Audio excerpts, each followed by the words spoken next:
Hello, and today we will be playing with the demon Lurks. This is the newest update that came out last week. This game has a new UI. You haven't noticed the changes in the design of the main menu.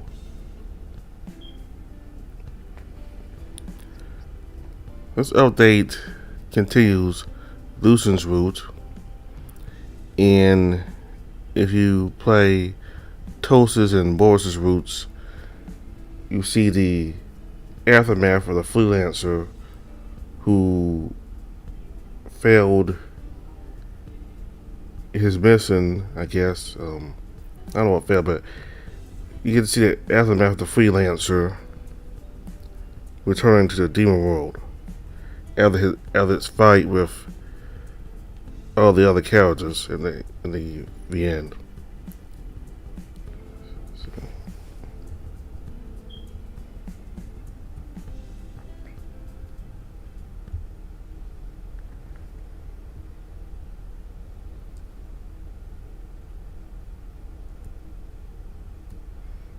Lowering along with the puppet in yours and the angel's hands, the three of you make your way to your apartment.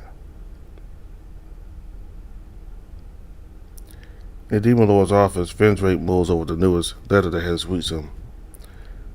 The several guards reported a spike in cells escaping through their defenses. They request that security in the torture zones that security in the torture zones be improved. They have the gall to put the blame on my security unit. If they need others to do their jobs, why am I even keeping them on payroll? It seems three heads is not better than one in this case. Suddenly, Vendrake's important work is interrupted. Vendrake sighs. He already knows what this means. He gets up from his seat and walks over to the demon groaning on the floor. The creature has bruises all over. Whatever did them in was not holding back. I swear, why must every freelancer find me when something goes wrong? The beaten Shimura groans loudly. Are you being a little dramatic? Let me guess, Kobu beat you, didn't he? He had help from who? Me. Escape soul? You let an escape soul beat you like this? What a disgrace to our company. It wasn't alone. There's more? Ooh, damn it. Obsessionist name, Mel. What kind of obsessionist rules such power? Shimura faints. Hey, don't you slack off on me. I'm not done with you. Vendrake's admonishment falls on deaf ears.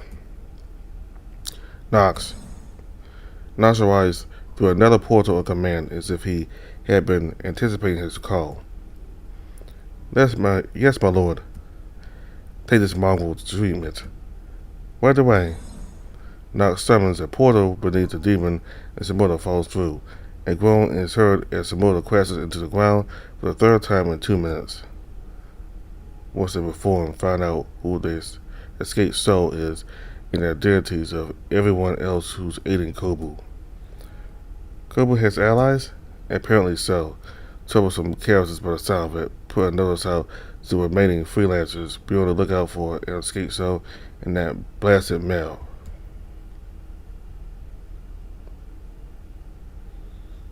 In the depths of a Mars workshop lies cells of old, unused metal parts and retired inventions. The self-proclaimed genius general of the underworld walks among the collection and search for the final piece of Kobu's snack generating machine. Forces drags his feet from behind while he carries a box filled with bits and bobs of Mars mechanisms. As they proceed down the storeroom, the larger demon looks around at the many labeled boxes that line the cells. He can't make heads or tails of how they're arranged. Never knew there was a room like this in your workshop. Visit more often then. And I'll even show you my I'll even show you my vinyl records room. You listen to music, environmental sounds, the soul's internal swings or angers. They all help me to pass the tedious part of making machines. So this is like the room where you keep all the unused junk. Don't call it junk. The motherboards will hear you. They're very sensitive. This is where I store all the broken and retired machinery that I've gathered through the years. Then this is a graveyard for machines. Yes, I suppose that is an amp in comparison. I really don't get why mortals do that, let alone you. What's so strange about saving them? These machines deserve some respect for all they've done, or try to do. It seems like a waste of space to do all this. Can't you just keep the blueprints and some of the new parts? It would be easier than just searching through all this. An excellent idea. An item tracker would do just a trick. Fortis, help me find the tracking chip and 10 other parts. Hold it. That sounds like more work than what we've already agreed. And that sounds like more work than what we've already started. Just do it later. They walk a bit further before Amari stops. Alright, the motherboard should be somewhere in this row. Help me look. They should be on the second shelf. You're looking for the one labeled snack making module. Tensos say I can find it before you do. It's not a competition. Walter sets the box down and the two split up in opposite directions. Years though. Bulbs, huh? A soft yellow glow among the bolts calls out to the demon. He reaches inwards and pulls out what looks like an arrow made of angelic light. Hey, Amari, why do you have this? Amari turns and gasps. Fahrenheit. That's where it has been all these years. I thought I lost that when I started my collection. Fortis takes a sniff of the arrow. It has my scent. Wait, is this an arrow that struck me in the butt during the Great War? Correct. I kept it after we pulled it out of you. I'm surprised. I thought you of all people despised the war. I still do, but that doesn't stop me from collecting the many machineries and weapons left behind from the fight. Fortis looks mournfully at the arrow in his hand. It hurts to remember, Amari. I feel that will be doing those we wronged in the service. Easy for you to say. You were in the back lines while I had to lead a charge to Upper Bud's gate, watching the ally get struck down. We've come so far since then, but there are times when I catch demons who survived the war looking at me. Their eyes brimming with anger. After all, there's no one else to direct it to. The second demon lord has long passed. I'd give anything to just forget and start over. I know, even though I was tied to a forge, I saw the scars of war and the broken bits of machines and weapons that were sent back to me. Sometimes these broken hands of mine burn when I dream about the war. Wouldn't it be great if we could just forget all that? It's in remembering that I can remain grounded in the present, unlike some demons who choose to live in the glory days. Fortis begins to twirl the arrow like a baton. He appears lost in thought.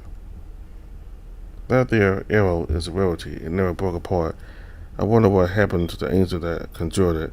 Are they keeping it held together? Well, whatever it is, that bloke ain't getting it back. How did he get hit with that in the first place? It's a funny story. With a throw of his wrist, he flicks the arrow in the air and catches it. Then he raises his other hand to show all 5 fingers.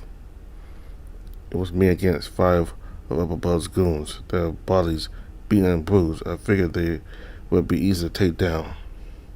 Before I could, though, one of their big shots showed up, this tall, regal-looking fella. I could tell just by the look in his eyes that he wasn't like the rest of them. Was he as strong as you? Ha! Not physically, but he had speed and magic on his side. I tried socking him here and there, but he kept blocking or dodging me. Then he pulled out this arrow and threw. Fortis accidentally throws the arrow in hand. Uh-oh. The arrow zooms across the room, hitting the wall, ricocheting back at a tremendous speed. Doc! Fortis hit across the chest and sent flying to the other end of the room. It slams hard against the wall, sending tremors throughout the facility. A box of running materials falls on the demon. Amari picks up the fallen arrow and sends it to his work table via portal. Fascinating. So the arrow is imbued with the ability to bounce, less damage on impact, but as opposed for a higher level angel that would even hurt Fortis. Oh yeah, Fortis, are you right? Amari strolls over to his dazed friend. I'm good. Fortis picks himself up and looks at the things that fell on him. Hey, I found the motherboard. Excellent, 2 notable discoveries in one go. I also found this. He pulls out a small black piece of fabric. Isn't this Nox's cloak? What's it doing here? I don't know what you're talking about. That's just a rag. One of Amari's extended arms snatches at the cloth, crumbles it, and throws it into a stray box. It had a hoodie. It's just a rag. No, it's very obviously Nox's cloak. Fortis, while I do enjoy your humor, all I see is a dirty, traitorous rag. Oh, okay. Amari brings the box of parts over for Fortis to put the motherboard in. That's enough time spent. Here, we should go. Suddenly, another portal opens before Amari could summon his own. Nox floats through. There you two are. Nox, you wouldn't guess what Amari took from you.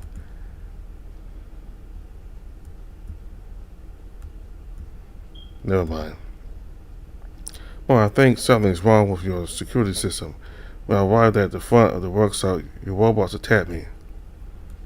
Oh, but of course, I had them set to take out traitors automatically. The Lynx demon scowls at the frog, but Nox's expression remains unchanged.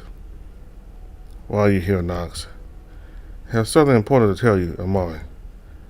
Tell me later. I have a mortal to take care of, and you need sustenance. The instruction comes from Lord Vendrake. Well, that changes everything. Tell me, never. Nox looks over to Fortis, hoping for some support from his comrade, but the dog turns away. Fortis picks up the box of parts of the Lynx general summons a portal. Time to feed and hungry and Palka. I'm coming with you. It's important that you hear this as soon as possible. Why just wait until we're done? You better keep the chatter to a minimum. You know how your questions can aggravate others. The 3 demons move through the portal and arrive right outside the pantry. Why didn't you teleport us inside? It's a security risk. We don't know how desperate the mortal is. He might try to run into our portals, and I don't want to find out what happened when he does. Well, at least not yet. Boston hand the largest of the 3 takes out a key and opens the door. Water steps through, and King leaps out from under the table. King screams while swinging his pan at the demon. It hits Fortis on the chest. With a loud quake, the pan bends at the handle. King gasps loudly. Ha! You gotta try harder than that. He places the box on the floor and snatches the alpaca's pan. King wheels back in fear. Oh, don't hurt me. Dissipating a painful beating, King seals his face. No such beating comes, only the sound of metal screeching. Lowering his hands, the King sees that Fortis has restored the pan to its original shape. Here, don't go breaking it. That's company property. Sorry. He takes the pan and puts it on the table. Fortis, will you please move? You're blocking the doorway. Fortis snorts before finding a place to sit, getting his legs up on the table. Although he appears to be relaxing, his eyes remain fixed on the alpaca. Hi there, test subject, King. King's eyes the demon suspiciously. A slip of the tongue, honest. We're here to install your food-generating machine. Finally, food. Let me just get the parts and we'll build it for you. The Lynx walks over to the food on the floor to unpack the parts. As he does so, King becomes aware of the floating file before him. King quickly looks away when Knox notices him staring, but not before Knox approaches Alpaca. Hello, mortal. I am Knox, General of the Mental Torture Zone, and second in command to the Demon Lord. Hello. Yeah, I remember you when I first got here. You left out traitor in your introduction. Amari, that's unnecessary. I'm only stating the facts. Amari uses his many arms to carry the parts to the table. King feels he's stuck inside an uncomfortable triangle between the demons. Amari, behind him, tinkering with this machine, knocks in front of him, goes to the door, and Ford is staring at him while man spreading to the right. This is feeling a lot like that time me and the girls argued about why we all wore the same dress at prom. Disbelief, Amari breaks the silence with a question. So how are you enjoying your stay, King? King crosses his arms. It's terrible. Perfect. I mean, scratch that. Force of habit. We're looking to logistics so that we can allow for a more hospitable stay. I don't need better service. I need to go home. King looks at Amari with pleading eyes. Please, look into your heart. I shouldn't be here. Somehow looking at the alpaca's big, round eyes awakens the cat's desire to protect him. Oh no. The sarcasm was thick in his voice. We could never defy our almighty, all-knowing, all-powering leader, Bendrake. No way, nuh-uh. Turn away, mortal, for I cannot help you. Amari winks. I saw that. Amari, you're putting your position in jeopardy if you disobey your own lord.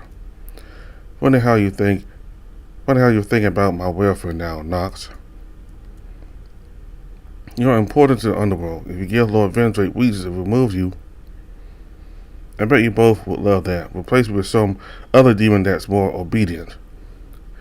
I didn't say that. You're being immature, and I won't let you throw your career away for one mortal. Amar tightens his glove fist. He looks at the alpaca once again, dejected. Sorry, I really do want to help, but the tattletale who I hear will make it impossible. King sighs and resigns to his seat. The awkward atmosphere returns as Amari continues to rebuild his machine. The sound of metal clanking serenades King as he thinks about how he will escape. Several minutes pass. It is done. Mar's announcement snaps King out of his reminiscence. Finally, I nearly fell asleep watching you work. Mar stands before the group, presenting as though he were a salesperson. This machine can create any dish or raw ingredient from Earth. It looks like a microwave. Exactly. Watch me as I use it. There's a combination of buttons and the machine wires to life. King can see thick white smoke swirling behind the glass. In under a minute, the pseudo microwave dings. Amari opens the door and pulls out a bag of chips. Let I give it a try. One of his floating limbs opens the bag and grabs the chip, while another takes the packet to pass the food around. The arm serves Fortis, skips Knots, then came before returning to Amari. Those with chips in hand take a bite out of them. It tastes like cardboard. Tastes like a regular old chip to me. Yes, this is what the food is always like. You guys can't really be satisfied with this, right? The demon shrugged. Okay, maybe it's because it's processed food. Can we try something freshly cooked? Of course, let me show you how. Amari demonstrates how the machine's buttons work the king. The alpaca keys and the combination to generate a bowl of spaghetti bolognese. Once again, the food materializes from nothing. Looks fine to me. It's the taste that matters. The alpaca grabs a few forks and washes them before handing them out. One from Water Fortress, Amari then knocks. You want me to try it? Just ignore him, King. I doubt he has any interest in this. Well, we need more tongues to confirm our theory, so all hands on deck, please. The father reaches out and takes a fork. Okay, let's try it together. Each of them takes a bite of the generated meal. King rinses the bolognese sauce is bitter and the pasta overcooked to mush. The dish has the undesirable consistency of baby food. In contrast, the demons shrug to each other before fervently slurping down the noodles. Tastes normal. Yes, isn't this what the dish tastes like? It reminds me of the mealworm soup I usually have. Y'all need your taste buds checked. This is unacceptable. We're demons. We don't need to eat or drink to live. We just do it because it looks fun. The only demon who cared about how food tastes was Kobu. Perhaps that's why he stopped using my machine. Why does the taste of their sustenance matter so much to mortals? King puts his hand on his heart. Because I live to eat. The purpose of living is to continuously find sustenance. Not literally. Eating is more than just the food you consume. It's about bringing people care together. It's how we mend sadness, and it's the easiest way to tell someone you care about them. All of that is like life, a roller coaster of experiences. Life, a roller coaster ride. Interesting. King scratches the side of his head. I'm just talking out of my ass. Why do I get to cooking and show y'all how it's done? King summons some wild tomatoes and carrots. He takes a bite out of each, nodding in approval of their taste. So most raw components are fine, which means the machine just can't handle making a decent dish from the get-go. I know what to do. King heads for the cabinets where the pots, pans, and portable gas stoves are kept. Invigorated by his passion for cooking, King's movements become graceful yet precise. King then proceeds to generate a myriad of ingredients, spices, and condiments he knows by heart. He starts washing, prepping, and cooking the ingredients into his own spaghetti bolognese. Fortress and Amari take a seat at a nearby table while Knox remains on guard at the door. As the mortal moves about, Amari takes down various notes with his folding hands. Fortress crosses his arms and keeps his eyes glued on the alpaca. King weaves from one task to another. In a matter of minutes, he has a completed dish. The pantry is bathed in the aroma of simmering tomatoes. Pasta's up. King prepares 4 plates. They are prepared with minced beef. The other is vegetarian based for himself. He approaches Fortress and Mary with a wide grin and places the plates in front of him. Then he pushes the other plate to Knox, who is small in width, then the meal itself. Begin. Fortress and Mary examine the steaming hot plate of spaghetti in front of them before turning to each other. You see anything different? We have to take a hint of cheese. Right, I used Parmigiano Reggiano. They shrug and take their first bite. This is delicious. How can food taste like this? 2 of them continue eating with gusto. King smiles before turning his attention to Knox, which is staring at the food before him. Something on your mind? If you're not a cheese person, I can make another plate for you. I am perplexed. Knox hesitates for a moment, but the need to ask has been boiling up inside him. Like uncharacteristic of himself, he considers that there would be no harm in seeing what insight the mortal could provide to his understanding of life. What does his ears perk upwards upon noticing the exchange? To an immortal, I am certain that I've left a less than approachable impression, especially after what my other colleagues had said about me. Yet you still choose to include me. I'm raised to know that no one deserves to starve. Even someone who cut down one of your only hopes for escape? Not even you. That and I kind of feel bad that Amari was giving you such a hard time. The fire croaks. Amari has his reasons. I think you should consider your feelings more, Knox. Knox's eyes widen. You're not the first person to tell me that. Whoever it was mustn't be so bad. Maybe you should listen to them. I'll pardon on that a bit more. For now, allow me to repay your kindness. Discard any notion of escaping. Beyond those pantry doors, your only way out is through the elevator you came from.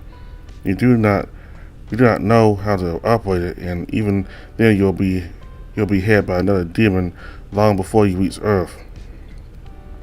King's fingertips turned cold, his mind playing out the many ways the demons would have their way with him. You have a funny way of repaying kindness, Knox. Alpaca breathes and puts on a weak smile. I take your advice into consideration, but if I can survive the big blowout sale at the mall against everyone else in Kibbleton, I won't let a bunch of demons stop me.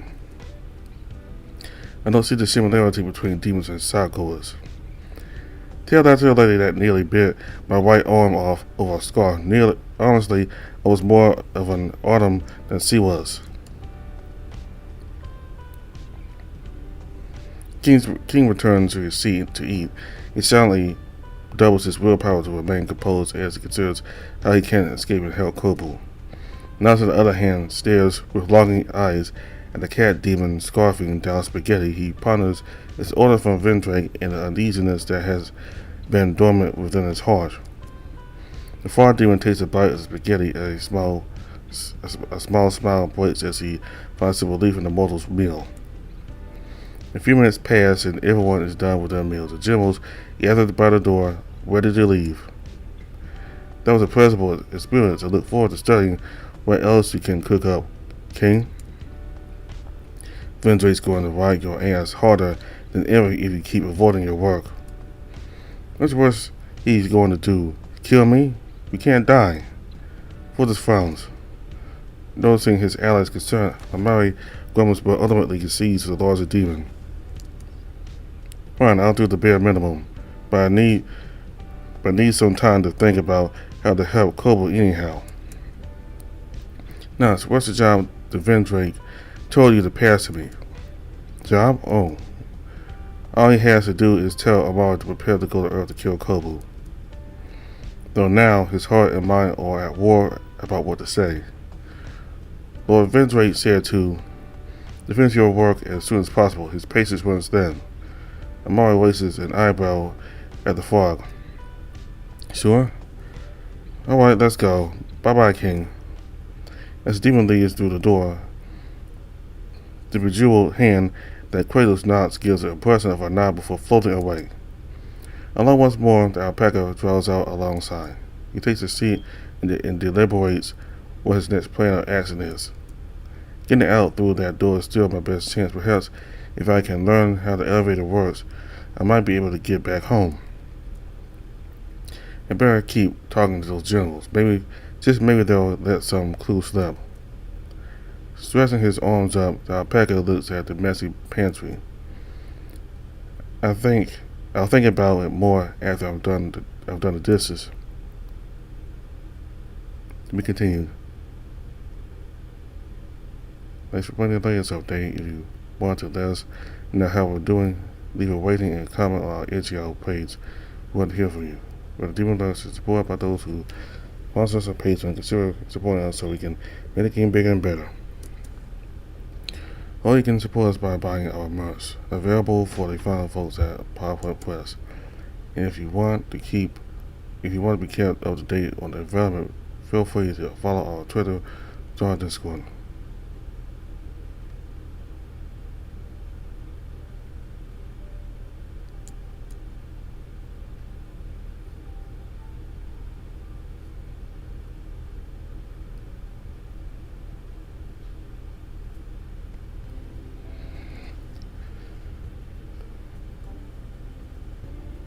I believe that was Toast's root.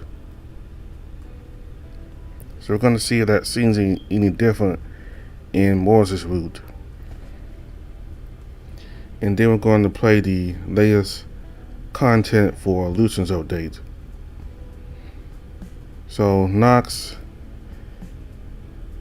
he was very, well, he was more, well, he's more, like he had a clear decision, and he decided to be Lord of Vendrake. And however, once he saw the kindness of King, that's when he became conflicted about what he was supposed to tell Amari, because despite Nox being against King and telling Amari that he should not help King, King still gave him a plate of food to eat anyway.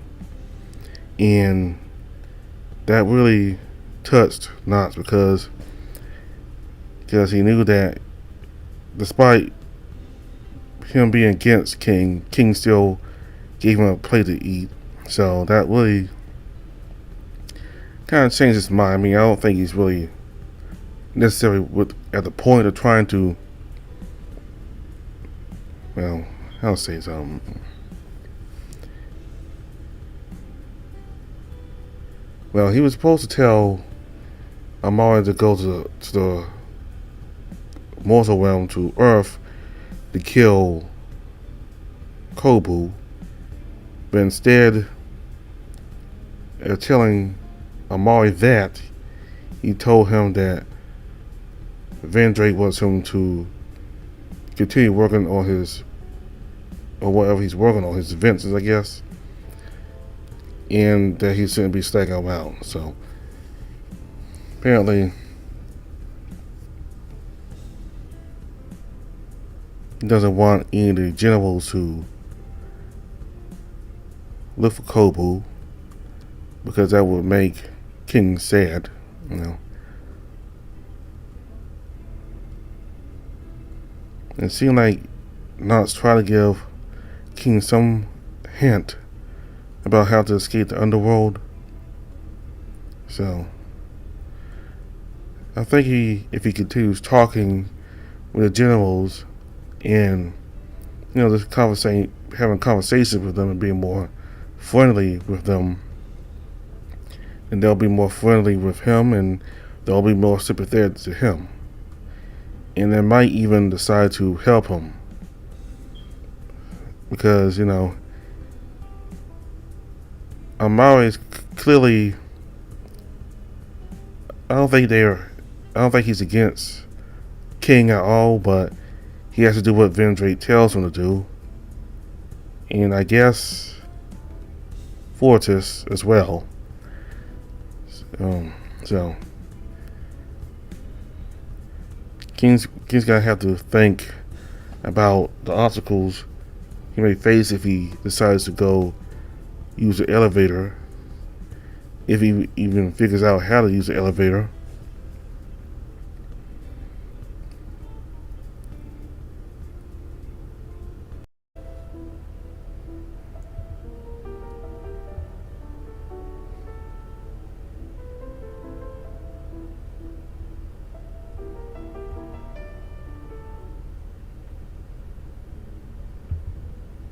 Vendrake massages his forehead.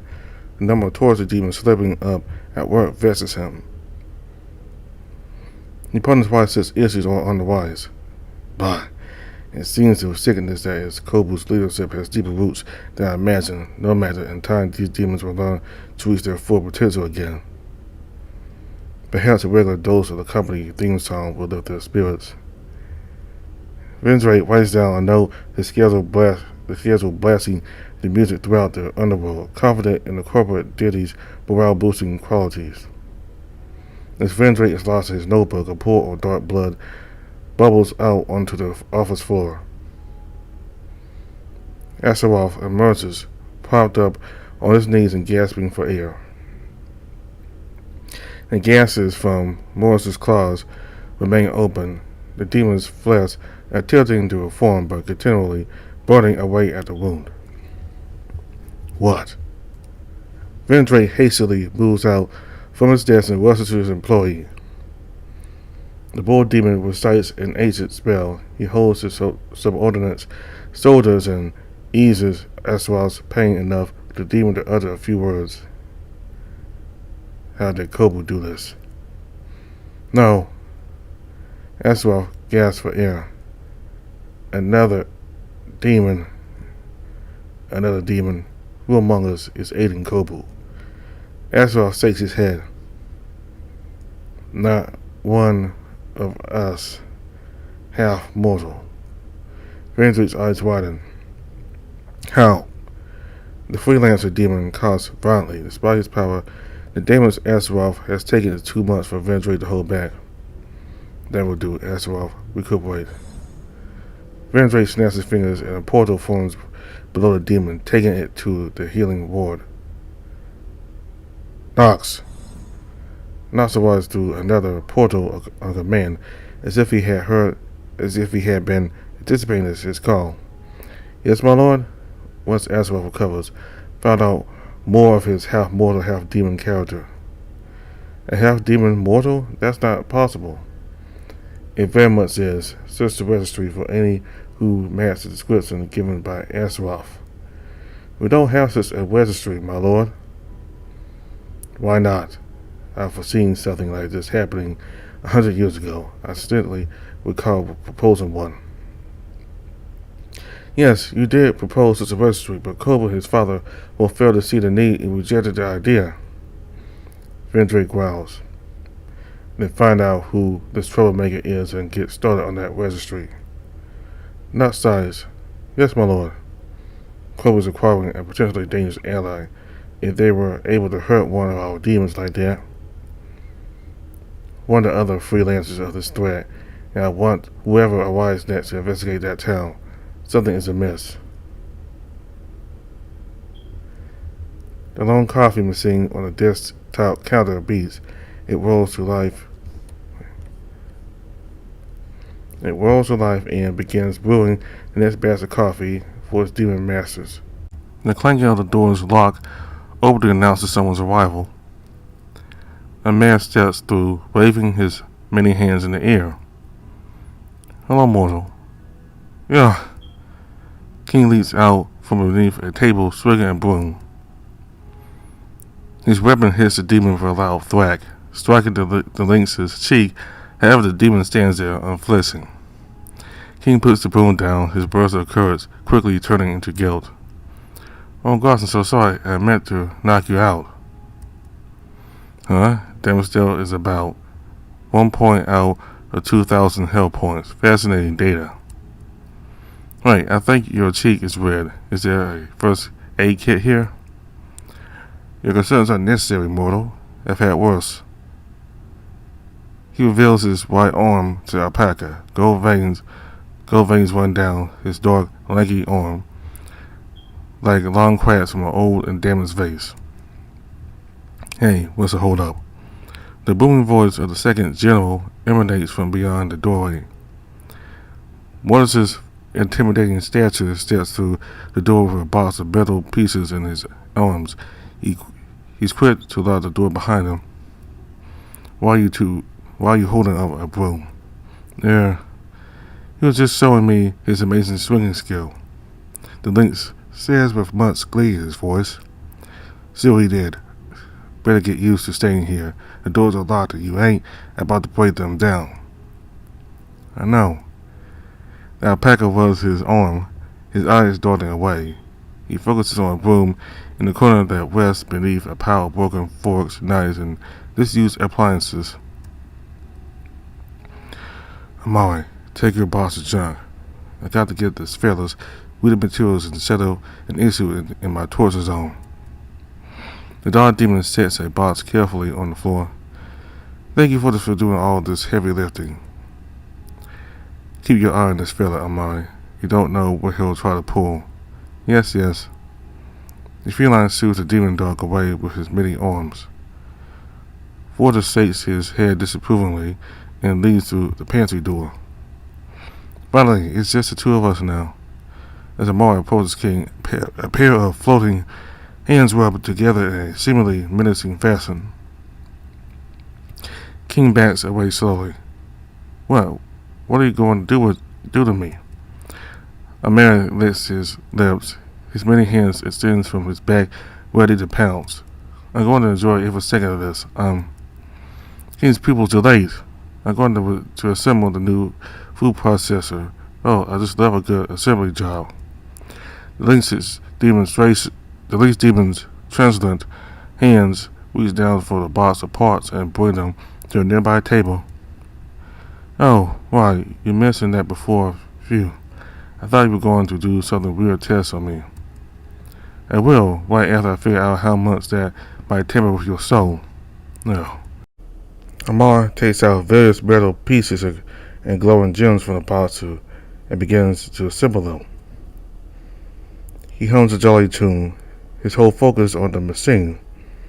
King watches how the Lynx works, tracking the floating hands as they screw parts together, a small flame, and watching from the tip of each finger and proceeding to solder wires into place. As the demon works, the room starts to smell of burning metal. I know you're watching me, mortal, so I'm just impressed by how handy you are. Thanks for noticing. They're still far from being able to beat Fortis in an arm wrestling match, but I'll get there. No, I meant that you're good with machines. Of course, I was made with the very purpose of crafting tools and weapons. Even while he speaks to the alpaca, his translucent hands continue working. Would you mind getting me my drink in the fridge? I've been so busy finding these components I haven't had time to grab anything from the pantry. Sure. The alpaca walks over the fridge. It's a bottle of lemon soda in the top row, far back. King grabs what he thinks looks like lemon soda. The liquid inside is a deep yellow with bubbles rising up to the lid. Thank you. A pair of floating hands holding a blueprint set the paper down and grab the bottle. Okay, that's really cool. You said you made those hands? That's incredible. Amar puffs out his chest. You haven't seen anything yet. The floating arm folding the drinks tosses it back and forth with another arm. Amar picks up some gears and random tools he has lying around and throws it behind him. Acting as if they have a mind of their own, the remaining pairs of arms drop what they are doing and catch the item. The appendages then began to juggle the things with little effort, catching and throwing each item with pinpoint precision. King claps enthusiastically. Thank you. You should see its earlier prototypes, though clunkier and relying on a remote to function. It was amazing they did anything since I used scrap metal and whatever leftover parts I could find during the war. Now the demon tosses his magical hands continue their juggling act. King wonders for a second if that's a wise thing to do with the fizzy drink.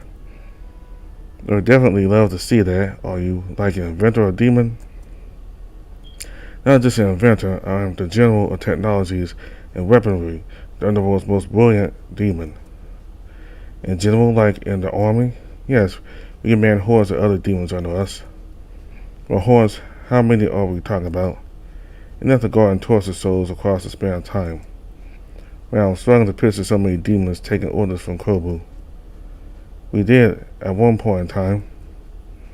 The hands stopped their juggling and returned all the items except the fizzy soda.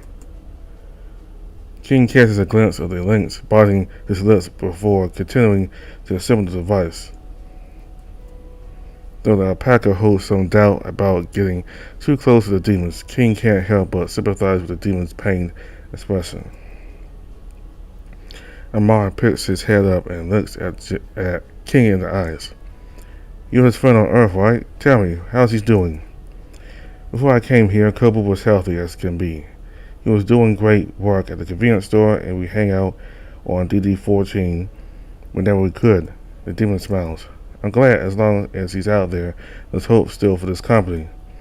King looks around cautiously.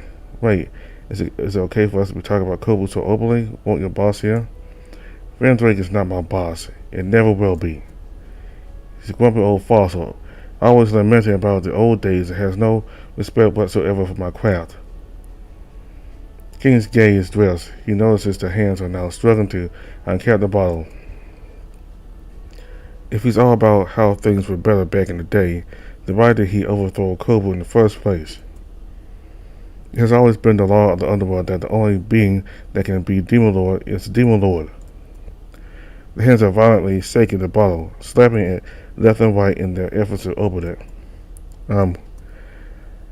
King half raises a finger to get the demon's attention, but Amari continues ranting. Most of all, Vendrake has the balls to cut the funding from my lab. We didn't have all this technology during the previous Demon Lord's reign, and we did it just fine. All your machines do is make the torturers lazy. The Lynx demon mockingly imitates Vendrake's rough voice. Right before I came along, demons were still bashing souls with rocks, and I don't think anyone wants that. The hands bring the bottle to Amari's face. No, don't. Too late, the hands uncap the bottle, and the so-called lemon soda gushes out, dousing Amari in sticky lemony sweetness. Yeah. The demon stumbles, swatting furiously at the torrent of soda as he dilutes phase. Amari stands there soaked, the fur on his face all clumped up and droopy. King bursts into laughter. Sorry, sir, I couldn't help it here. A packer rushes to the counter with the coffee machine and grabs some paper towels. Amari's quick to take them and dry himself. Well, I best focus on my work. Also, memo to self to improve bottle opening function on the missing arms. Another of them jolts a memo down in the air before continuing to work. King returns to his seat and watches the demon at work.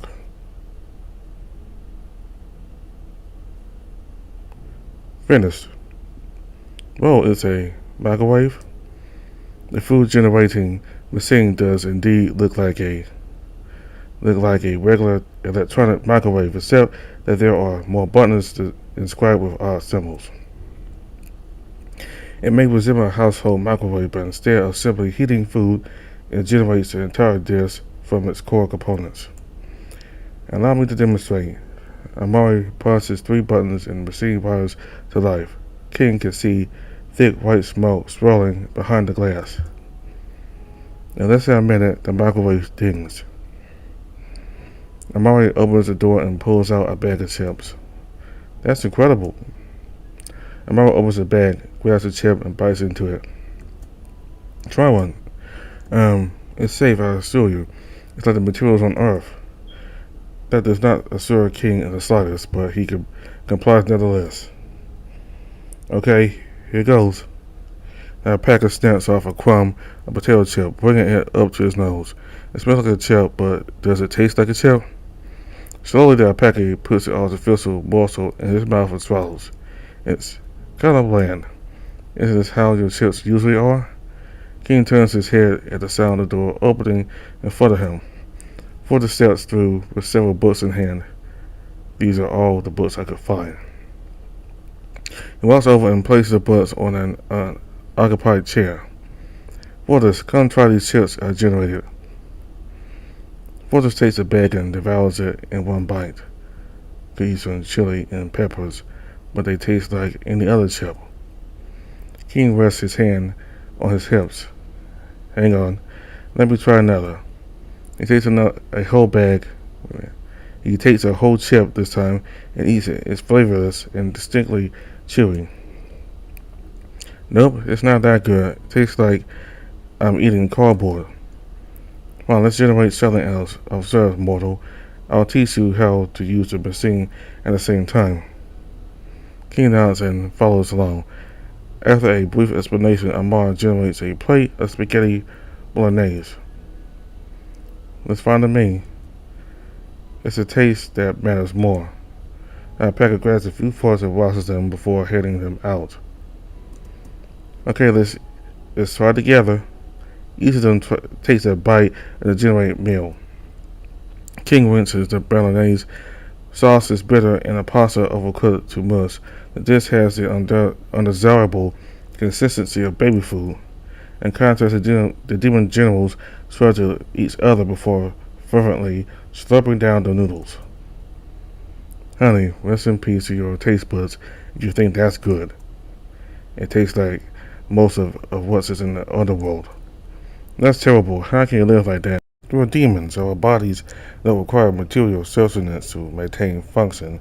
We just do it for recreational purposes. The only demon who care about how food tastes was Kobu. Huh? What's up? Perhaps that's why he stopped using my machines. But this is unacceptable. Let me try some raw ingredients. King generates some potatoes and carrots. He takes a bite out of each, nodding in approval of their taste. Okay, so raw ingredients are fine. That means the machine just can't handle creating a proper dish out of them. King heads for the cabinets where the pots, pans, and portable gas stoves are kept. Invigorated by his passion for cooking, King arranges the tools of the culinary trade on an unoccupied table. He then proceeds to generate a myriad of ingredient spices and condiments he knows by heart. King starts washing, prepping, and cooking the ingredients into his own spaghetti bolognese. All the while, the two demons sit far back observing him, though Amari looks more keenly as he steals a few pictures and takes a few notes. Fascinating. Let him go, and all because of a plate of flavored wheat. I don't get it. It's just fuel for the body. Perhaps there's something we aren't getting. In almost no time at all, the pantry is filled with the aroma of simmering potatoes. King makes two separate bolognese dishes, one that's vegetarian for himself and another with meat for the two demons. He plates the dishes and presents them upon the demon's table. Here you go, spaghetti bolognese. I use bacon strips instead of pancetta. Fortress and Amari bend over to look at the dish closely. The food's hot, steaming hands reach out to brush the demon's curious noses. Bon appetit. Let's see what all the fuss is about. Fortress sits back up and carries his plate by the ears, twisting his head from side to side as he observes the plate. I don't see what's so special about this. Yes, it looks very much like what the machine made, however more palatable to the eye. Amari picks up his plate. I detect the smell of some kind of cheese. Parmigiano Reggiano. Well, at least I hope the machine was able to replicate that. Go on, you two. Eat it while it's hot. Fortress and Amari glance at each other, then back at the food.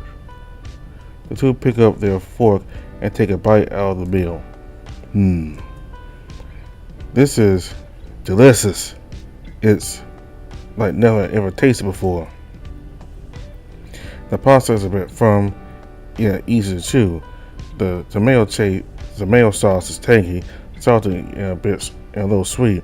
The bacon is hearty, and the oil brings the flavors of the dish together. None of those snacks Kobu asked for before ever reached this level of tastiness. I must know more. King, stuff me with your noodle. Ah, you guys are too kind. I made a lot, so dig in. As the demons eat, King turns his attention to his plate, though he misses eating with Kobu for now. This little moment is enough to keep him going. Ah, I'm so full. Meow. The demon sinks deep into the seat. Gentle purring noises emanate from his chest. I guess we're so good for mortal cooking. Just good? I remember someone demanding seconds, then thirds. That was just me confirming there was nothing suspicious in it. Oh man, the food was decent, but the spices were weak. Excuse me? I use the same spices I use back home. Yeah, I suppose by mortal standards it's good, but the spices I make will kick your little tootsie. King raises Akira's eyebrow at the thought of spices made in the underworld. Well, I'd definitely do better if I was back in my own kitchen, on Earth. An idea comes to mind. King considers uses this moment to strike up a bargain. How about this? Why don't you guys help me get home, and I promise I'll cook for you guys whenever you need it. Amari raises his right hand. If it means I can experience the distance mortals have been fighting over for the past century, the pancake and the waffle. Fortis puts his hand on Amari's and forces the feline to lower it. We will do no such thing. Not only is it going against our orders, but I bet you don't have a single idea how to get him back on Earth without losing a limb or his life. Amari raises a finger. He opens his mouth, but no words come out. Exactly. Just do as you're told, Amari. There's no use in wasting your job over this. But King wishes he could say something, but he fears making things harder for Amari. Fortis turns to King. You, no more talk or escaping. I suggest you get comfortable, take your books and food, and go wild. You really think I'll stop just because you tell me so? It's just friendly advice. The longer you try to fight, the greater the pain when you realize you can't do anything about your situation. King sighs. There was some truth in the demon's words. The tension in the air is thick. No one is looking at each other. Fortis is the first to speak up. We should go. We have work to do. He yanks Amari by the collar of his shirt and throws the lynx over his shoulder. Wait. If we don't help, I won't get to study King's food. That's okay, Amari. I'll cook for you anything you come by, even for you, Fortis. Yes, the research continues. The demons leave through the pantry door, locking it from the other side. King turns his attention to dishes littering the room. They could have at least stayed to clean up. He brings the mess to the nearby sink and begins scrubbing. His thoughts turn to his escape plan. Looking at the soapy plate in hand, his mind runs simulations of how he can escape, and they all lead back to the same idea, getting Fortis' key. A sudden realization then derails his train of thought. Right, even if I get the key, where do I go? He sighs. No, there should still be a way. I just need to find out more about this place. He grips the dripping wet plate in his hands tightly. With one deep breath, he refocuses on his chore. Upon finishing the dishes, King pulls up in a chair and looks through the pile of wooden materials Fortis left him with. What are the chances or all the answers to my problems are in these magazines? Well, at the very least, it would be a decent distraction from all the stress. He pulls out a random magazine. Muscle Universe, 1993. Oh, a magazine or an article on the top 10 muscle building tofu recipes. I don't mind if I do. Be continued.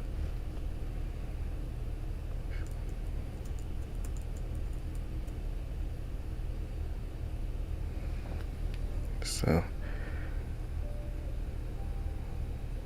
we'll see Knox this time for Moses' route. It's just Fortis and Amari. So Amari was more vocal about his hatred for Vendrake. Maybe not hatred, but so he does not like Vendrake. He does not want him to be Demon Lord. He made that even more clear in this version, in Morris' version of the post-freelance scene, as opposed to the Toast one. He's more vocal that he does not want Vendrake on the throne. I mean, he does not want Vendrake as Demon Lord. He said that he was never his boss. So I think the two of them, to a degree, have some sympathy towards King because he wants to go back home. They probably want to take him back home, but they at the same time they had to follow orders from their leader. Now, Fortress, he certainly is more interested in following orders, while Amari is more rebellious towards Vendrake.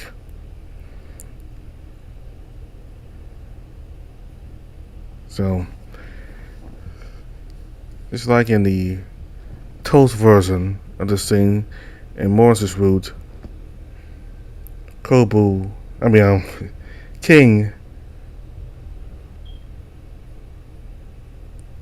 tries to make some really good food for the demons, and it was certainly was the best food they ever tasted. So if he shares more food with them and more friendly interactions like that over time, maybe they'll be more willing to help him out.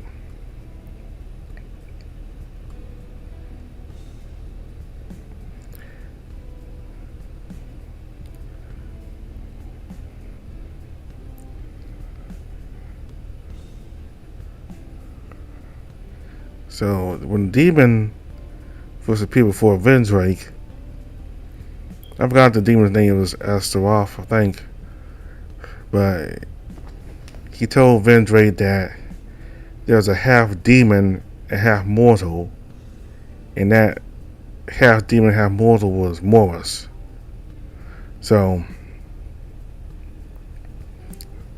I think in the last Morris update at the end I said that I thought that maybe the demon was inside of Morris, and there's a dual personality between the demon Astaroth and Morris. Maybe they were the same, but turns out they're not.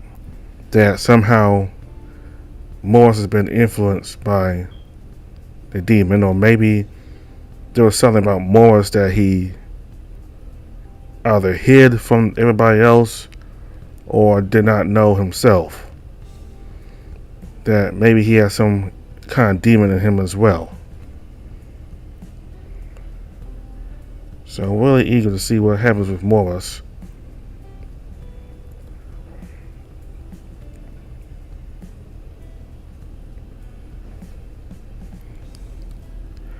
So we're about to start we're about to start Lucian's new update. It's not gonna be long. It's probably will be only just as long as the 2 parts that you just saw just now. So it's basically him and Kobu spending some time together.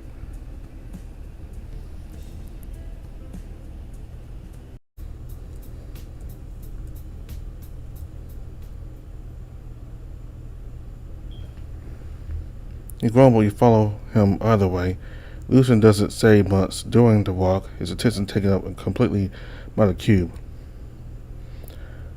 To walk the 6 fans feels like a march through a field of landmines. You can't help say this feeling that every person that passes by you could be a mythical creature in the skies. Though Lucian and Morris seem untroubled. You arrive at 6 fans at about 8 p.m. Even during dinner, the restaurant experiences a drought of customers. Morris gestures towards a quiet booth in the corner. Lucian and Morris sit across from you. Your eyes dart as you take your seat, unable to brush off the uneasy feeling from earlier. Are you okay? You look kind of jumpy. I'm just being careful. Howdy, everyone. Oh my god. It's the waitress that offered Lucian a job the day before. Sorry to spook y'all. You okay there, Peaches? You hold your hand to your chest as you nod in response.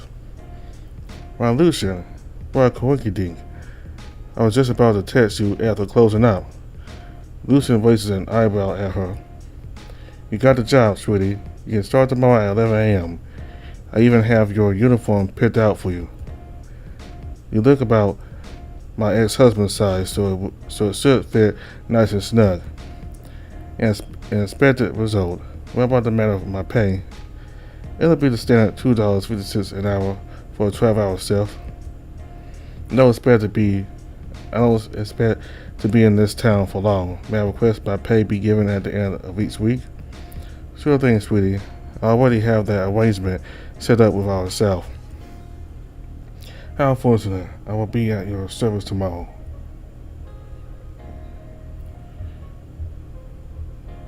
Sure thing, sweetie. I already have that arrangement set up with ourselves. How unfortunate. I will be at your service tomorrow. The two of them stake on the deal. Lucian, introduce me to your charming young friend, Morris. Oh, I'm old enough. Now, what I mean to say is thank you. 40 is the new 30. That's what I say. The name's Cora. Cora, huh? That's the first time I heard that, if it even is your real name. What my friend means is that it's a beautiful and exotic name. How were you given that name, if you don't mind me asking? Not at all. My mama gave it to me because it was the name of the flower she said grew after her home was burned down from a volcanic eruption.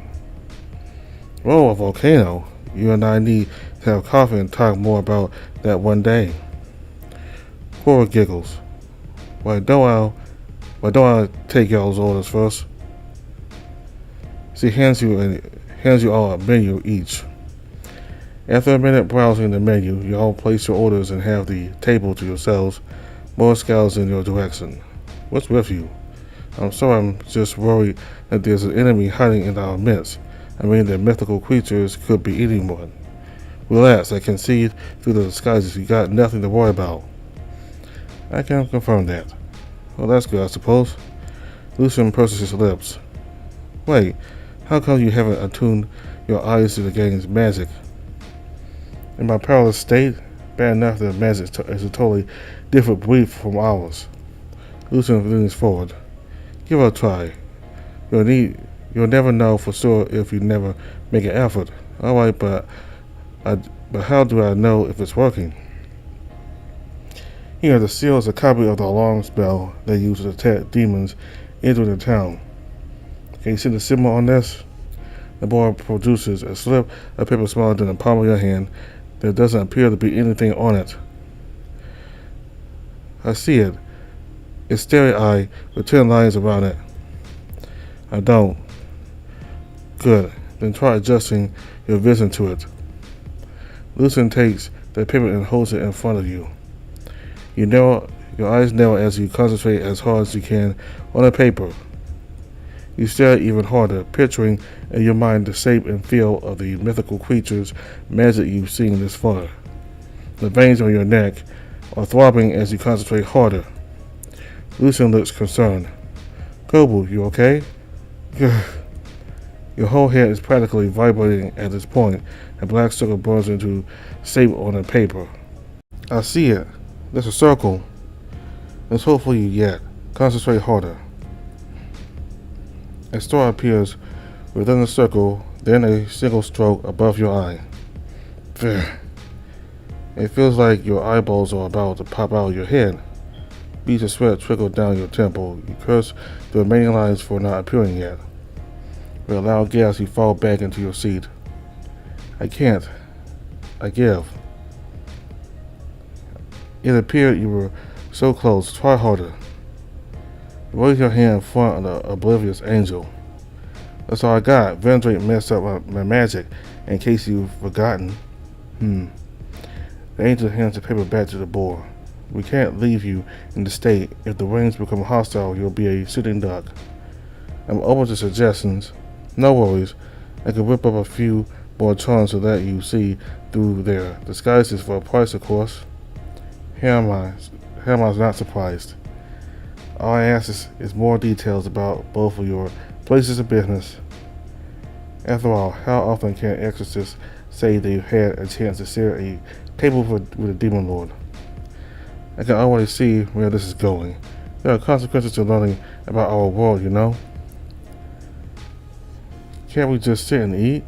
After the day I've had, I don't want to ponder on how revealing secrets of the afterlife will pull your soul down an existential hole never to return again. Well, lads, I'm just taking the chance to sate my curiosity. Besides, existential dread and eternal damnation is part of the job. What guarantee do I have that you're not going to sell this information to the highest bidder? My 100% money back guarantee. I take customer confidentiality very seriously. He flashes you a toothy grin. Fine, you want to be careless with your soul? I'll humor your questions until our fool arrives. Excellent. So what's the beef between demons and the rings? I take it that the feelings are mutual? It's not just the rings, that jinn. They are part of an entire species we call the mythical creatures. Their origins are a mystery even to us. What we do know is that some mythical creatures have powers that can rival both demons and angels. We found. However, like angels and demons who work to maintain the balance of the world, their kind seek to destroy and spread their own influence. Boris raises an eyebrow. They are known to steal souls from mortals or twist them into their willing slaves. Though small in number, their influence was all over the earth during the Great War. Then what happened? Well, my dad came into the scene, performed a powerful spell never seen before, and poof, they were gone. By poof, you mean he eradicated them, or so I thought. Some must have fallen through the cracks and have reorganized themselves. Pretty drastic, don't you think? Wiping out an entire species? It wasn't drastic. The records show that mythical creatures were ruthless tyrants looking out for themselves. A mortal life could have been wiped out if they were left to amass more power. Pa did what he had to. He's the reason the underworld, and by proxy above us, was saved. So watch your back when you're with that jinn. I always watch my back. Morris turns to Lucian.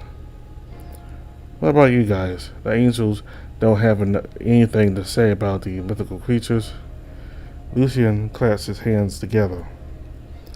I was born after the war. From what I was taught, up above was busy rebuilding its grounds and let the underworld handle the mythical creature epidemic. Around that time, God issued an order for us to withdraw from Earth. We stopped meddling in Earth's affairs, leaving prayers no longer answers. The message was to concentrate on catching the escaped souls of the underworld and keep up above running. Morris, you've been with the wings.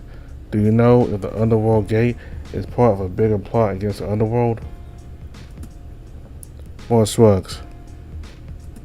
Beats me. I only contact the gate when I purchase exorcism tools or when I'm working on my debt. I don't know anything about what they're going to do with that gate. You rest your chin on your hand and soak. I pause you questions why you are so concerned about the game's plans for your former place of work, but you also can't help worrying about what is to come.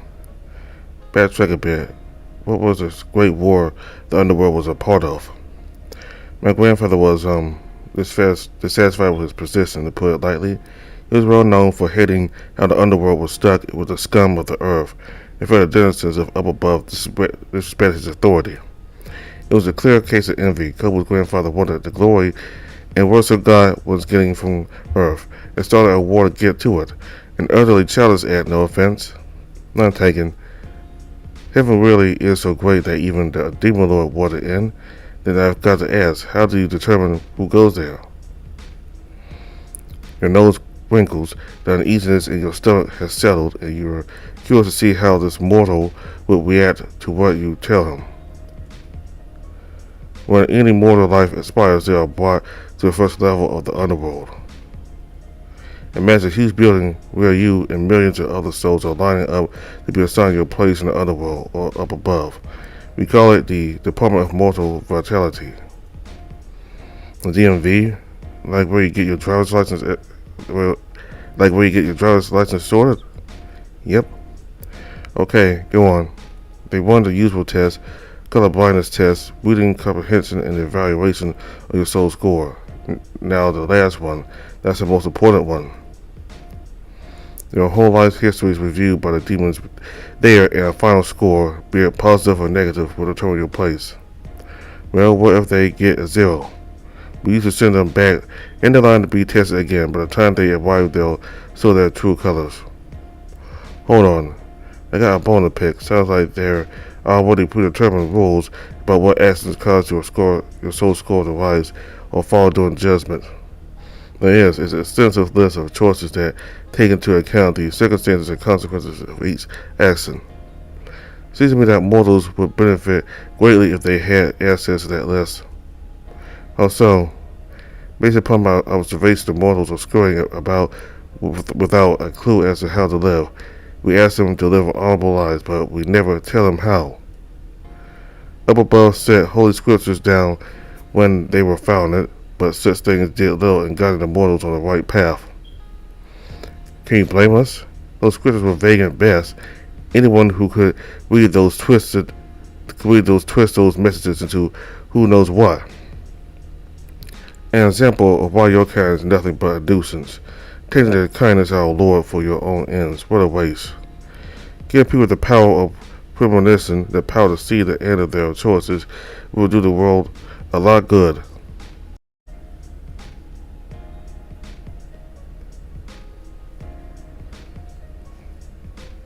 It would definitely reduce the work in the underworld if everyone could live a righteous life. Then you'd be out of the job.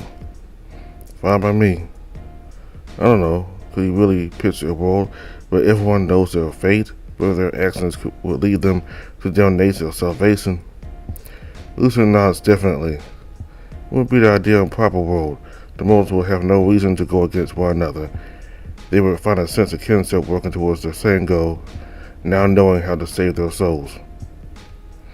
It sounds more like everyone is going to be stuck playing the trolley problem. The trolley problem? Yeah, you control a trolley that can turn one or two ways. On the first track, there's one person. On the second, there's 5. Which do you pick? And why would you pick any of those choices? I picked to pull the brakes. The brakes aren't working. You only have the one lever that hits either one person to live. Or one person or 5. Why am I in a trolley in the first place? I travel mostly by walking or portals. Rarely even find a trolley that can run someone over. It doesn't matter why you're on a trolley. You're on it and you have to hit someone with it. It's an ethical conundrum. The only conundrum here is why are we letting the trolleys exist if they are such a safety hazard? Morris takes a deep breath and squeezes internally. My point is, if you let everyone be able to see the fate of their choices, they would be stuck behind that trolley forever. I highly doubt it would lead to that. You obviously take the lesser of the two evils. Well, who decided that one soul is any less than the other 5? I suppose that would be me if I had my own job. I say people would either be too afraid to make a choice, or they would get so used to taking the lesser evil that it trivializes the value of life. You're exaggerating. Underestimate how people can take things to the extreme.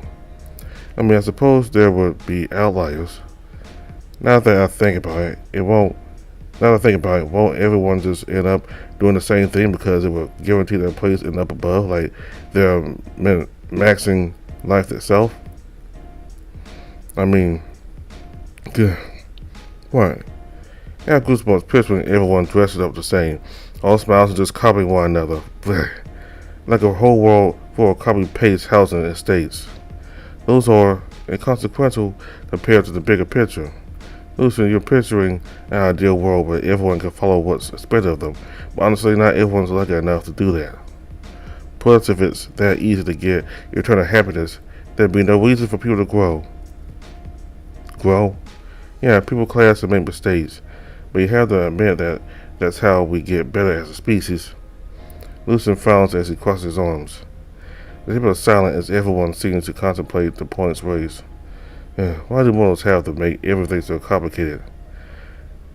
Now binds your hands. It seems like such a good idea a minute ago, or perhaps you wish you could see your own fate.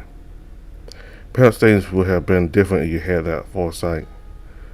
Just what would everyone's souls look like if they all knew if they were committing a sin or not? They'll fall silent around the table, at least until Quora returns with your orders. My, everyone's looking so serious. Am I interrupting? Now, this is a good place for us to take a break. Let's eat. The colorful smell lifts your spirits a little. The waitress sets the food in front of each of you and takes her place.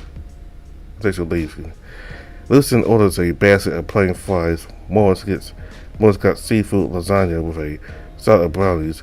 Well, you got a plate of chicken fillet grilled with salty mushrooms and broccoli with a side of mashed potatoes. Let's dig in. You attack your food with the gusto of a man stranded on a desert island for days. Your taste buds delight in the juicy chicken paired with the salty mushrooms. Looking over at the angel, he is using a fork to pick up each individual French fry and bite it delicately into them. Listen, just use your hands. How barbaric. I don't want to sully my holy hands. It's fine. That's how people eat fries. Plus it tastes so good when you get to let the salt off your fingers. Lucian's eyes narrow. That sounds like a recipe for an upset stomach. Don't worry about it. Here, I'll show you. He attempts to reach for Lucian's fry, but he pulls the basket away. This is mine. I believe this is more custom to strange pieces of food that's equivalent in this situation. Fine, I'll show you my broccoli. You just want to get rid of your vegetables, don't you? Listen, I will never. Then I'll let you have a fry if you eat that vegetable. Morris, what, the tray of brownie for my broccoli? Morris blinks twice in your direction before quickly stuffing all his brownies into his mouth. Morris, face the facts, Kobu. You're stuck with that little green tree. Lucian digs his fork into his basket again and pulls out a broccoli floret. You wiggle the fry you switched with Lucian when Lucian wasn't watching and bite into it. What? That's foul play, you demon. Not my fault you weren't paying attention. All fair is in love and food, Lucian. Smooth, you might do good at the casino. Don't encourage him. The rest of your dinner continues on with you and Lucian passing the broccoli back and forth. In the end, it was never eaten. After dinner, the three of you get ready to part ways. I don't know about you two. I'm stuffed. Yeah, that dinner was worth it. Wait a minute. I got swept up in your question. I didn't ask you anything but the game. You snooze, you lose, champ. Your right eye twists as you frown. Don't worry, you'll get your chance to ask me all you want after we meet again. Stay focused on the task at hand. Rolling your eyes, you half-heartedly accept the exorcist's reply. Now I'll head back home. Tomorrow, I'll get started on dealing with that demon. Be careful, there's no telling what they are capable of. I worry more about how you two are going to take down that cult leader. We'll figure something out. I got Lucian by my side. That goes without saying. Also, Morris, will you mind lending me one of those mythical creature seals? I think it would be handy for Kobu's training. Training? Oh, sure, I can spare one. I'll see you guys when I'm done from my side. Morris heads off. What's this training you're talking about?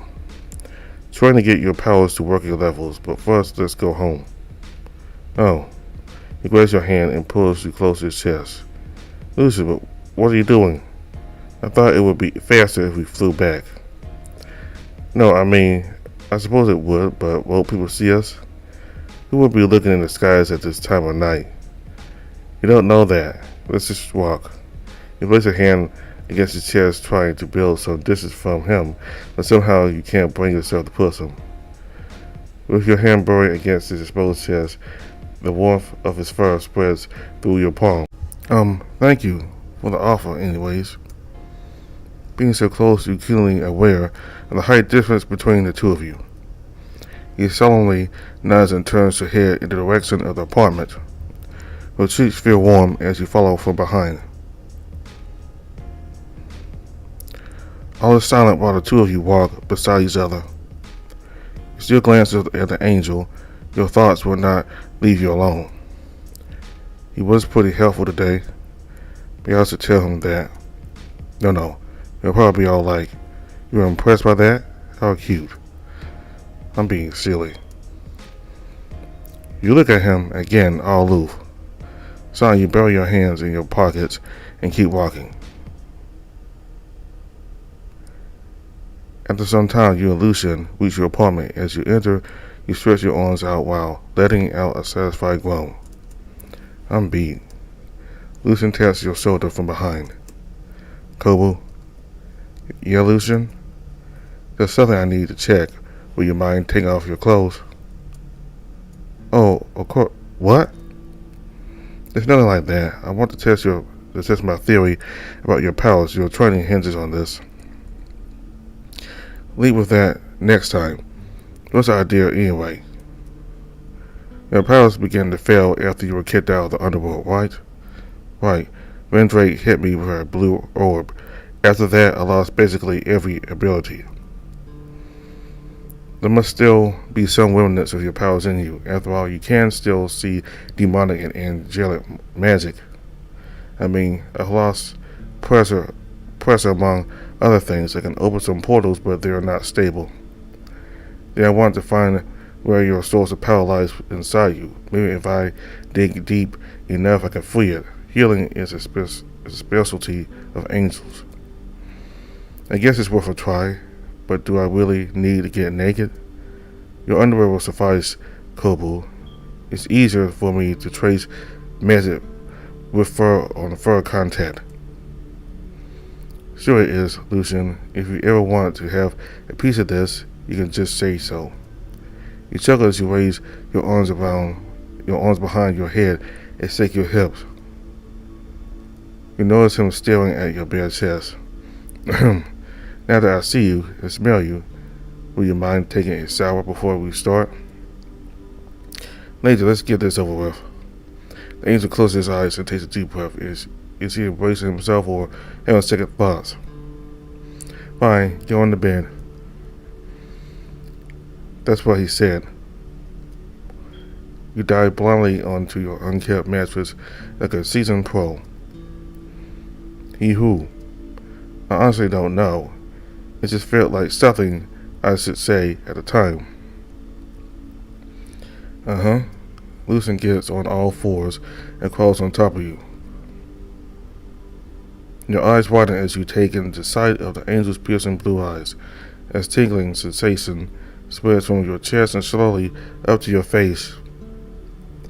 He bends down, your snouts almost touching one another. Just breathe and now find your spot. You chuckle. You have no idea how dirty that sounds. The angel presses his cold nose against your neck and sniffs your mane. Your body shudders from the contact. Is sex all you can think about?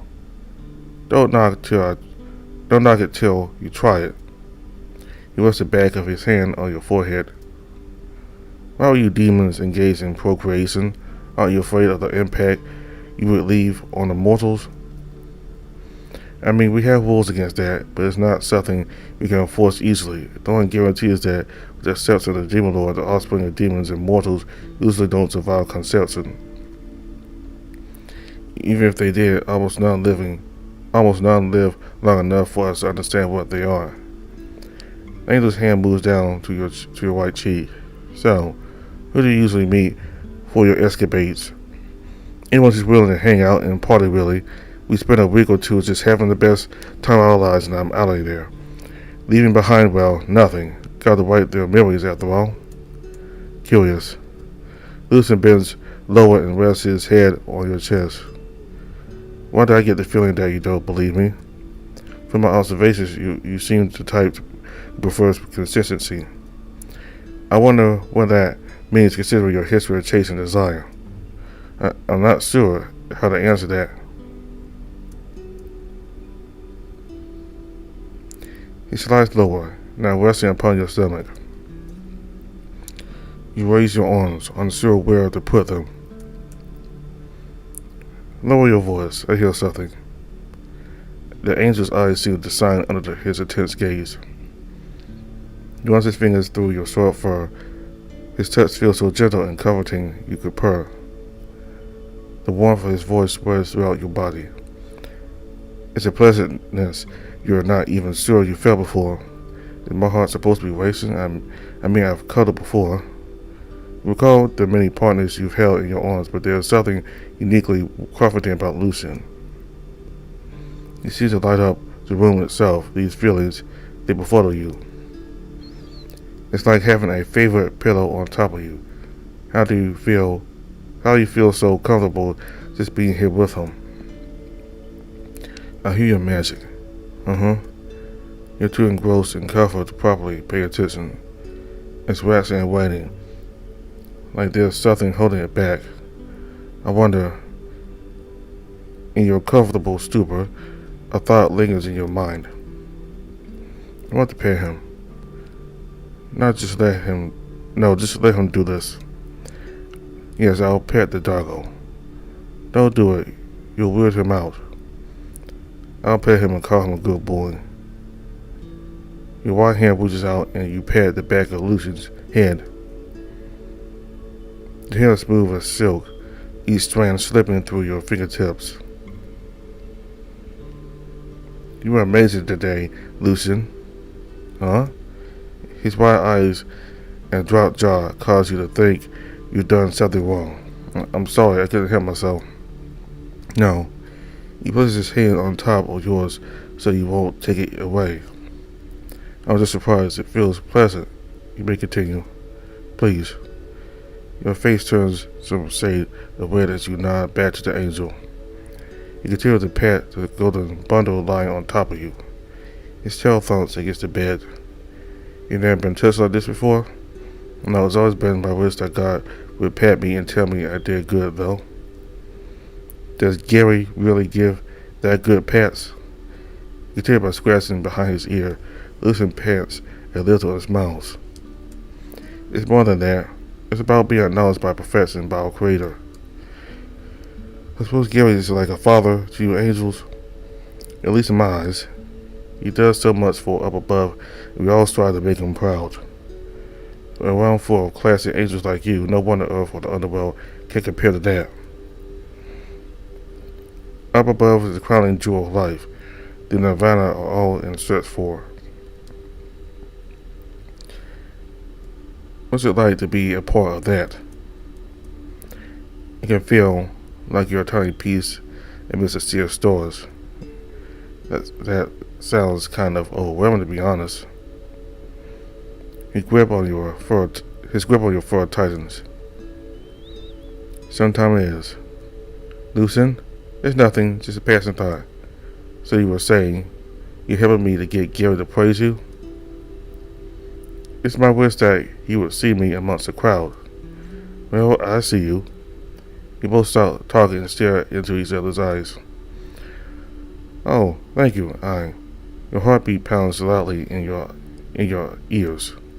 I see you too, Kobu. I think we can move on to the next stage. Why? We're doing that stuff, yes. You sit up while Lucian is on his knees, avoiding your gaze.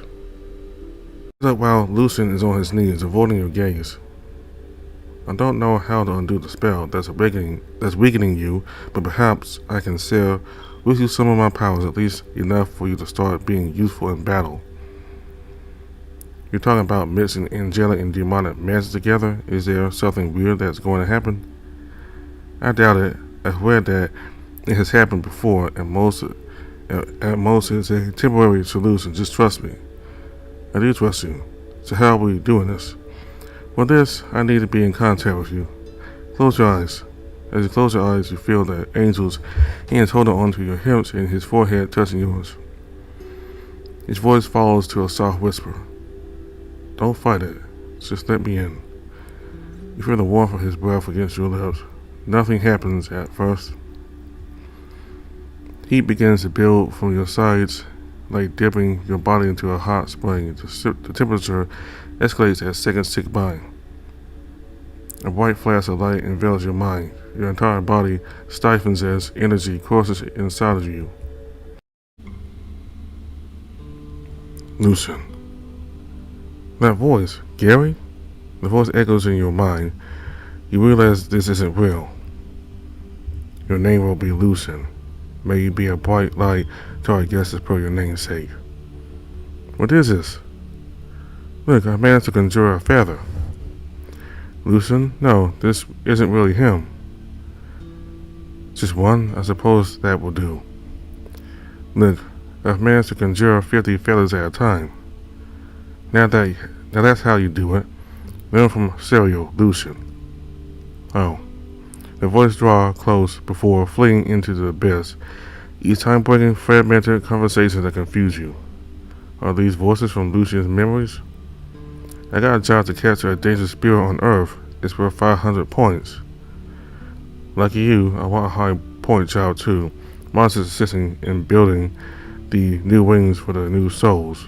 A measly 300 points. What about you, Lucian? I'm collecting blueprint ideas from the souls again. Chin up. Even low point jobs are important. Your day will come. We all just got to do our part for up above. Yeah. The voices speaking to Lucian laugh as they fade away. Lord Gary, when will I be good enough to be by your side? Your heart sinks at those words. You sense the flow of energy has stopped. Your ears twitch to the sound of Lucian shuffling away from you. It's done. You open your eyes, you're still in your room. Lucian tilts his head to the side. How do you do?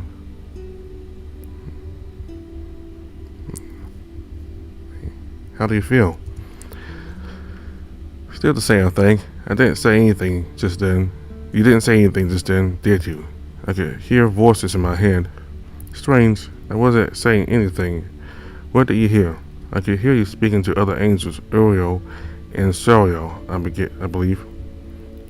What exactly did these Uriel and Suriel say?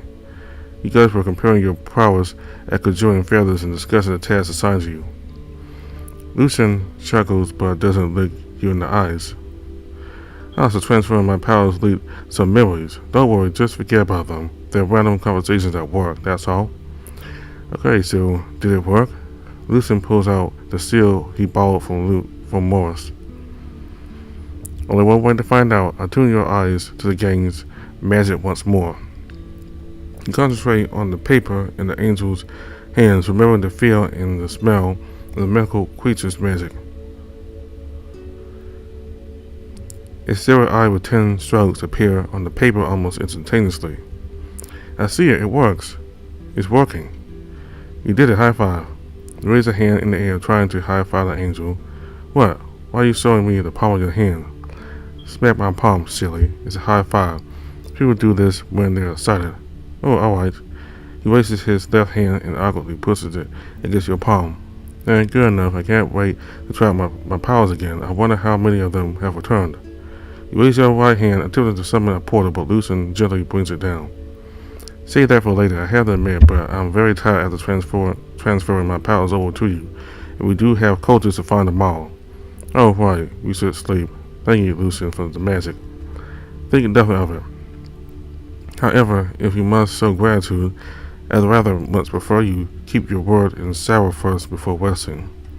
The angel pinches his nose to exclamate his point. I'll be on guard duty, as I'd rather not have my nostrils be further assaulted by your robust musk. Really? You're going to work even though you're tired? It's for your own good. Fine, but at least have a bath after me. Certainly. Lucian smiles as you leave the bathe, thus ending your night.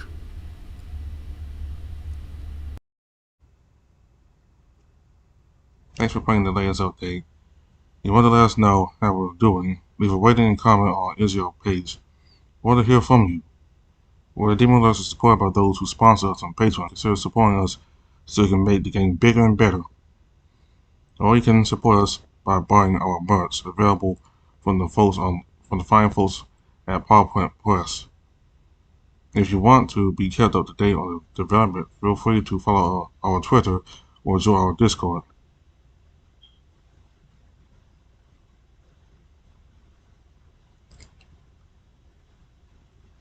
So we're currently up to date with Lucian's route. So that bed scene is pretty intimate between the two, though it wasn't meant to be.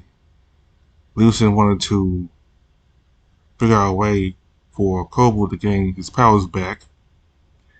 So that's the reason he decided to lay his head on his stomach.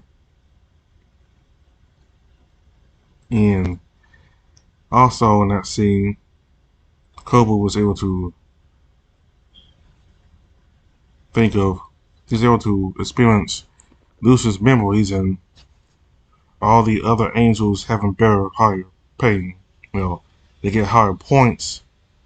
I mean, they have jobs with higher points, while Lucian merely has a job with lower points. So basically, you can say that they're the ones with the better paying jobs, and Lucian's the one with the less paying job.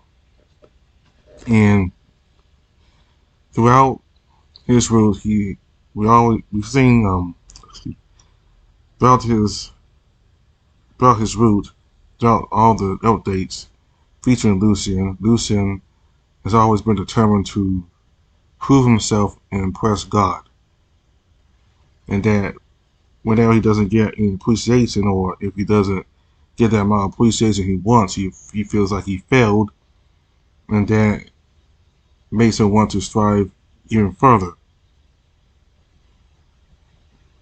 So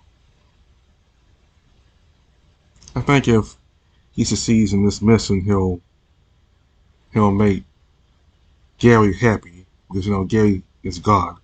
So if he succeeds in this mission, and Kobu returned to the Demon Lord and return to the underworld and reclaiming his job as CEO of the underworld, as well as getting King to return to the mortal realm, then he'll get a lot of high points. He'll probably get even more points than those other angels did, because this is a big assignment he's taking. And during the kitchen scene, in the I gotta name the restaurant, but in that restaurant scene, everybody was discussing mortals and how they can ascend to up above. And throughout his route, Lucian is very critical of mortals, and that they're not worthy of his time or God's time, and that they're the scum. As I understand that a lot of mortals are not, as people, are not exactly the most, not a lot of people are not moral. You got a lot of corrupt people in the world, but I disagree that he thinks of all mortals as scum. I mean, a lot of mortals are scum, but not all of them. So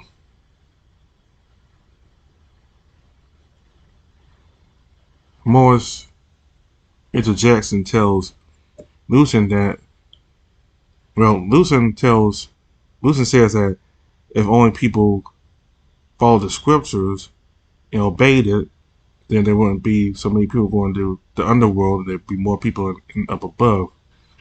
However, Morris said that the book that up above gave the mortals was very vague, and mortals could twist it into however they wanted it to be.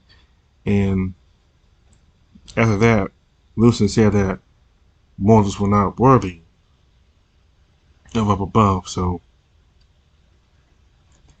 essentially, I think the scriptures Lucian's talking about is their version of the Bible, or Holy Book, or Quran, maybe.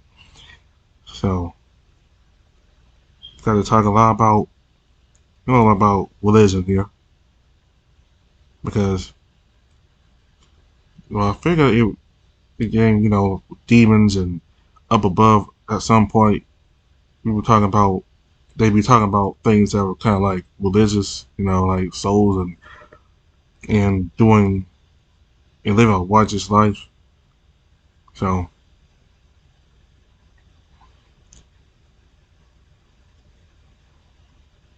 this update was mostly about Lucian, but we did see the aftermath of those fight scenes at both Tosa's and Morris's roots.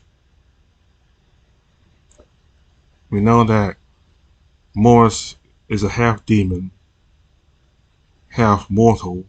Or at least that's what Asaroth told Vendrake. So, Morris in his root is a demon, half demon. There is still the mortal half of him. So that mortal half of Morris, for some reason, decided not to attack Kobu. Kobu tried to tell him to stop, but Kobu thought when Morris turned into a demon, he's going to attack him, but Morris never did attack Kobu. Instead, he just moved slower to him and just nodded to him like he was trying to. That was his way of trying to confirm to Kobu about something. And then once Lucian and Tulsa arrived, he jumped to a roof and left. So certainly there's still Morris aside, but you also got a demon part now. So that's all for now for the way the demon works. You already heard all the information in the credits at the end, so I got the link for all that information in the description box below. And here's the links here. If you decide to play the game yourself, you don't have to exit the game, you just go and click on these links right here. So thanks for watching. Goodbye.